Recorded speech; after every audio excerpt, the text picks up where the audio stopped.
नमस्कार, स्वागत है आप सभी का आपके अपने YouTube channel science by Anil sir पर।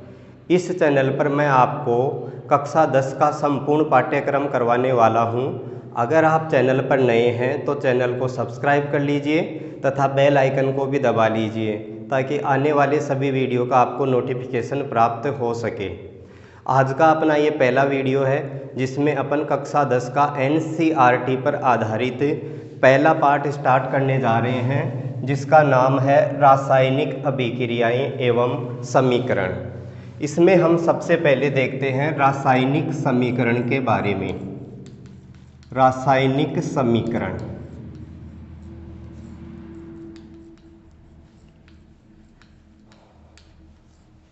रासायनिक समीकरण क्या होता है? तो हम अपने दैनिक जीवन में अपने आसपास बहुत से उदाहरण देखते हैं कि पदार्थों में किस किस प्रकार से परिवर्तन होता है। जैसे बर्फ़ पिघलती है, लोहे पे जंग लगना, मोमबत्ती का जलना। ये जितने भी उदाहरण हम देखते हैं, इनमें हम देखते हैं कि पदार्थों में दो प्रकार के परिवर्तन होते हैं। एक तो होते हैं भौतिक परिवर्तन, तथा जो दूसरा है वो है रासायनिक परिवर्तन। रासायनिक परिवर्तन,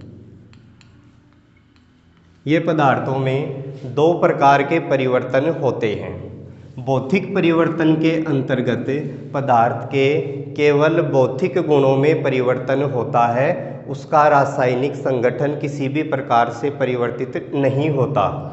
जबकि जो रासायनिक परिवर्तन है, इस रासायनिक परिवर्तन में पदार्थ का रासायनिक संगठन परिवर्तित होता है, जिसके परिणाम स्वरूप कोई नया पदार्थ बनता है।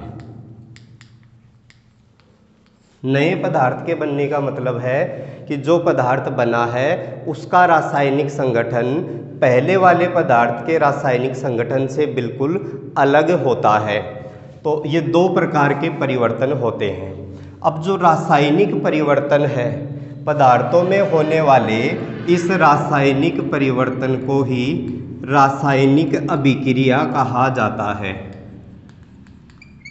रासायनिक परिवर्तन को रासायनिक अभिक्रिया कहते हैं। तो हमारी पहली परिभाषा यहाँ से निकल के आती है कि रासायनिक अभिक्रिया किसे कहा जाता है। उत्तर होगा इसका पदार्थों में होने वाले रासायनिक परिवर्तन को ही रासायनिक अभिक्रिया कहते हैं। रासायनिक अभिक्रियाएं कितने प्रकार की होती हैं, इनके बारे में हम बाद में देखेंगे। पहले हम समझेंगे रासायनिक समीकरण के बारे में। तो रासायनिक समीकरण को देखते हैं हम सबसे पहले। रासायनिक समीकरण है, इसके दो भाग होते हैं। रासायनिक समीकरण को दो भागों में बांटा गया है। एक तरफ तो होते हैं अभिकारक, अभिकारक बोल सकते हैं या इनको क्रियाकारक भी कहा जाता है। और अभिकारक की क्रिया से जो नया पदार्थ बनता है उसे उत्पाद कहते हैं। ये रासायनिक समीकरण के दो भाग हो गए, अभिकारक तथा उत्पाद। अब बात आती है कि अभिकारक किसे कहते हैं। तो अभिकारक होता है कि वे पदार्थ जो रासायनिक अभिक्रिया में भाग लेते हैं, जो रासायनिक अभिक्रिया में भाग लेते हैं उनको कहा जाता है अभिकारक। और इन अभिकारकों की क्रिया से जो नए पदार्थ बनते हैं उन्हें उत्पाद कहा जाता है। तो उत्पाद हो गया अभिकारकों की क्रिया से बना नया पदार्थ। ये बात हो गई अभिकारक और उत्पाद के बारे में। अगली बात यह है कि जो अभिकारक है इसको तीर के निशान के बाईं तरफ लिखा जाता है। अभिकारक तीर के निशान के बाईं तरफ लिखे जाते हैं तथा उत्पाद तीर के निशान के दाईं तरफ लिखे जाते हैं।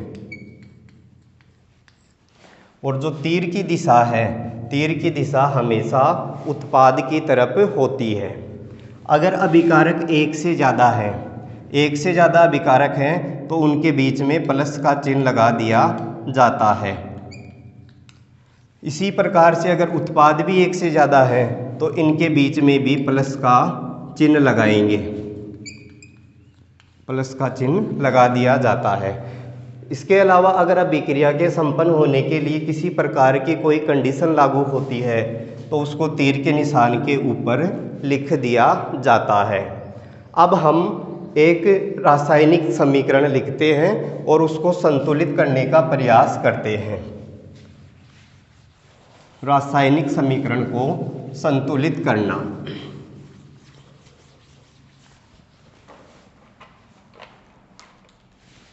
जैसे एक समीकरण लेते हैं कि मैग्नीशियम ऑक्सीजन से क्रिया करता है और मैग्नीशियम ऑक्साइड बनाता है। ये एक रासायनिक समीकरण हमारे सामने लिखा हुआ है। इस समीकरण को हमें संतुलित करना है। समीकरण को संतुलित करने का मतलब होता है कि अभिकारक तथा उत्पाद दोनों तरफ परमाणुओं की संख्या बराबर होनी चाहिए। और समीकरण को संतुलित करने के लिए हम जिस विधि को काम में लेते हैं उस विधि का नाम है हिट एंड ट्रायल विधि। हिट एंड ट्रायल विधि या इसको अनुमान विधि भी कहा जाता है। हिट एंड ट्रायल विधि या इसी को अनुमान विधि कहते हैं। इस विधि में क्या होगा कि सबसे छोटी पूर्णांक संख्या के गुणांक का उपयोग करना है। सबसे छोटी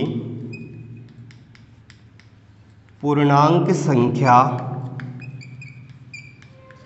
के गुणांक का उपयोग करना है, के गुणांक का उपयोग करना है। इस प्रकार से समीकरण को जो संतुलित करने की विधि है उस विधि का नाम है हिट एंड ट्रायल विधि या इसी को अनुमान विधि भी कहा जाता है। इस विधि में सबसे छोटी पूर्णांक संख्या के गुणांक का उपयोग किया जाता है। अब इस समीकरण को हम संतुलित करें तो हम अभिकारक में देखते हैं कि मैग्नीशियम का एक परमाणु है और उत्पाद में मैग्नीशियम का एक परमाणु है, यानी मैग्नीशियम के परमाणुओं की संख्या दोनों तरफ बराबर है।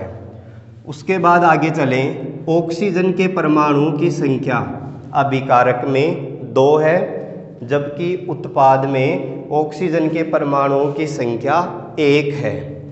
इसको हमें इसके बराबर करना है, यानी उत्पाद में भी परमाणुओं की संख्या को 2 करना है। तो इस 1 को किस छोटी से छोटी संख्या से गुणा किया जाए कि यह 2 हो जाए, क्योंकि विधि का नाम है हिट एंड ट्रायल विधि जिसमें सबसे छोटी पूर्णांक संख्या के गुणांक का उपयोग करना है।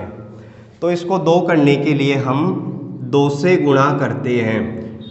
जिस भी संख्या से गुणा किया जाएगा उसको उस पूरे सूत्र के आगे लिख देना है। अब 2 लिखते ही उत्पाद में मैग्नीशियम के परमाणुओं की संख्या 2 हो गई जबकि अभिकारक में मैग्नीशियम के परमाणुओं की संख्या 1 है। इसको भी 2 करने के लिए 2 से गुणा कर देते हैं। अब इस प्रकार से अपना ये समीकरण संतुलित है। इसके बाद एक दूसरा समीकरण और देखते हैं और उसको भी संतुलित करने का प्रयास करते हैं। जैसे नाइट्रोजन हाइड्रोजन से क्रिया करके अमोनिया बनाती है NH3। इस समीकरण को हमें संतुलित करना है तो हम सबसे पहले दोनों तरफ परमाणुओं की संख्या को देखते हैं। अभिकारक में नाइट्रोजन के परमाणुओं की संख्या 2 है जबकि उत्पाद में नाइट्रोजन के परमाणुओं की संख्या 1 है। इसको भी हमें 2 करना है तो इसको 2 से गुणा करते हैं। जिस संख्या से गुणा कर रहे हैं उस संख्या को उस पूरे सूत्र के आगे लिख देना है। अब यहाँ 2 लिखते ही उत्पाद में हाइड्रोजन के परमाणुओं की संख्या हो गई है 3 को 2 से गुणा करेंगे यानी कि 6। उत्पाद में हाइड्रोजन के परमाणुओं की संख्या 6 है, जबकि अभिकारक में हाइड्रोजन के परमाणुओं की संख्या 2 है। इधर भी हमें 6 करना है, तो इस 2 को 3 से गुणा करने पर ये 6 हो जाएगा। इस प्रकार दोनों तरफ परमाणुओं की संख्या बराबर हो गई और ये अपना समीकरण संतुलित हो गया। इसी प्रकार एक समीकरण और देखते हैं, जैसे हाइड्रोजन प्लस ऑक्सीजन। हाइड्रोजन और ऑक्सीजन इनकी आपस में क्रिया से H2O जल बनता है। ये भी एक असंतुलित समीकरण है। इस समीकरण को भी हमें संतुलित करना है। तो दोनों तरफ परमाणुओं की संख्या देखते हैं। अभिकारक में हाइड्रोजन के 2 परमाणु हैं, उत्पाद में भी हाइड्रोजन के 2 परमाणु हैं। हाइड्रोजन के परमाणुओं की संख्या दोनों तरफ बराबर है। इसके बाद ऑक्सीजन के परमाणुओं की संख्या देखते हैं। अभिकारक में ऑक्सीजन के परमाणुओं की संख्या 2 है, जबकि उत्पाद में ऑक्सीजन के परमाणुओं की संख्या 1 है। इधर भी हमें 2 करना है, तो इसको 2 से गुणा करने पे दोनों तरफ ऑक्सीजन के परमाणुओं की संख्या बराबर हो गई। जैसे ही अपन ने यहाँ पे 2 लिखा, यहाँ पे हाइड्रोजन के परमाणुओं की संख्या 4 हो गई, जबकि अभिकारक में हाइड्रोजन के परमाणुओं की संख्या 2 है। इधर भी 4 करने के लिए इसको 2 से गुणा कर देते हैं। इस प्रकार ये समीकरण संतुलित हो गया। इसी प्रकार एक समीकरण और देखते हैं। सभी समीकरणों को संतुलित करने का ये एक सेम तरीका है कि हम दोनों तरफ परमाणुओं की संख्या को देखते जाएंगे और जिसके परमाणुओं की संख्या बराबर नहीं है उसको बराबर करने के लिए पूर्णांक संख्या के गुणांक का उपयोग करते जाना है। जैसे हम एक प्रकाश संश्लेषण अभिक्रिया को देखते हैं। CO2 प्लस H2O, यहाँ से बनेगा ग्लूकोज C6H12 है, O6 प्लस O2। ये एक असंतुलित समीकरण है, और जो असंतुलित समीकरण है, असंतुलित समीकरण को कहा जाता है कंकाली समीकरण। इसको कंकाली समीकरण बोला जाता है। अब जब हम कंकाली समीकरण को संतुलित कर देंगे, यानी दोनों तरफ अभिकारक और उत्पाद दोनों तरफ अगर परमाणुओं की संख्या बराबर कर दी जाती है तो फिर वह कहलाता है संतुलित समीकरण। उसको फिर बोला जाएगा संतुलित समीकरण। अब इस समीकरण को संतुलित करने के लिए हम परमाणुओं की संख्या देखते हैं। अभिकारक में कार्बन के परमाणुओं की संख्या 1 है, जबकि उत्पाद में कार्बन के परमाणुओं की संख्या 6 है। तो हमें अभिकारक में भी कार्बन के परमाणुओं की संख्या को 6 करना है। 6 करने के लिए इसको 6 से गुणा कर देंगे। जिस संख्या से गुणा करते हैं वो उस पूरे सूत्र के आगे लिखी जाएगी। 6 लिखते ही दोनों तरफ कार्बन के परमाणुओं की संख्या बराबर हो गई। उसके बाद हाइड्रोजन के परमाणु देखते हैं। उत्पाद में हाइड्रोजन के परमाणुओं की संख्या है 12, जबकि अभिकारक में हाइड्रोजन के परमाणु 2 है। इसको भी हमें उत्पाद के बराबर यानी 12 करना है, तो इस 2 को 6 से गुणा करने पर ये 12 हो जाएगा। इस प्रकार से हाइड्रोजन के परमाणुओं की संख्या भी दोनों तरफ बराबर हो गई। अब बच रही है ऑक्सीजन। ऑक्सीजन को बराबर करते हैं, तो देखिए यहाँ पे ऑक्सीजन के परमाणु है 6 दूनी 12 प्लस 1 यहाँ पर भी है। 1 को इस 6 से गुणा करेंगे तो ये हो गया 6, यानी कि अभिकारक में टोटल ऑक्सीजन के परमाणुओं की संख्या 18 है। उत्पाद में देखते हैं ऑक्सीजन के परमाणु 6 तो ये रहे, प्लस 2 यहाँ पे हैं। इधर भी हमें 18 करना है, तो हमें इसको तो हम चेंज कर नहीं सकते, क्योंकि अगर यहाँ पर हमने कुछ भी लिखा तो फिर कार्बन और हाइड्रोजन के परमाणुओं की संख्या भी बदल जाएगी। तो हमें यहाँ पे कुछ लिखना है, और क्या लिखना है? वो ये लिखना है कि हम इस 2 को किस संख्या से गुणा करें कि जो संख्या आएगी उसमें फिर 6 जोड़ने पे अभिकारक के बराबर 18 हो जाए। तो इस 2 को हम 6 से गुणा करेंगे, 2 को 6 से गुणा करने पे आएगा 12। यहाँ पे ये हो गई 12 में ये 6 जोड़ेंगे तो इधर भी 18 हो गई। इस प्रकार से दोनों तरफ परमाणुओं की संख्या बराबर हो गई और ये अपना समीकरण संतुलित हो गया। तो ये था आज का अपना पहला टॉपिक, रासायनिक समीकरणों को संतुलित करना।